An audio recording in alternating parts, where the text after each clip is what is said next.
Est-ce que vous savez qu'il existe un produit dans le monde, best-seller dans le monde, ou bien beaucoup en Occident, best-seller dans le monde, qui n'a aucun bénéfice intrinsèque pour l'être humain? Aucun, mais qui est vendu comme des petits pains. Est-ce que vous connaissez ce produit?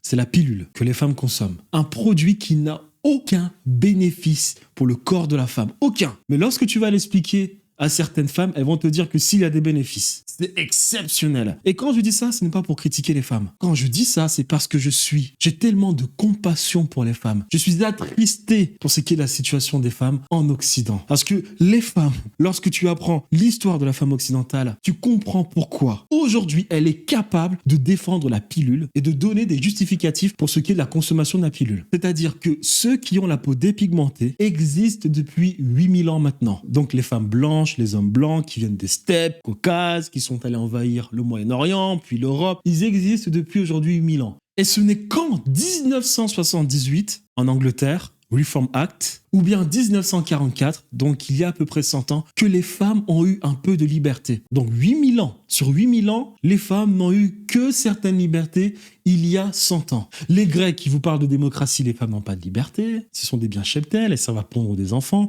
Les Ariens, les femmes servent à pondre des enfants. Les Romains, les femmes servent à pondre des enfants. Les Germaniques, les femmes servent à pondre des enfants. Ce n'est qu'en 1918 qu'on a commencé à penser qu'il fallait donner certaines libertés aux femmes. Et lorsque vous regardez ensuite le statut de ces femmes, vous vous dites, mon Dieu, c'est-à-dire qu'on a donné certaines libertés aux femmes, très bien, mais la femme, il ne faut pas non plus qu'elle abuse. Elle a certaines libertés politiques, juridiques, mais elle doit rester un bien, un produit de consommation. C'est-à-dire que si vous faites des recherches, vous regardez à quel point il y a de la lobotomisation, de la subversion pour ce qui est des enfants en Occident, le programme Alfred Kinsey, Hugh Hefner, John Monnet, la CIA, tout Disney, les films Disney, Netflix, son film Mignonne. Vous apprenez lorsque vous faites des recherches que la femme, on a conditionné la femme depuis son plus jeune âge pour qu'elle devienne un produit de consommation, un produit sur lequel on peut faire du business et en plus de cela, elle doit être en même temps une grande consommatrice. Donc ces femmes vivent dans une société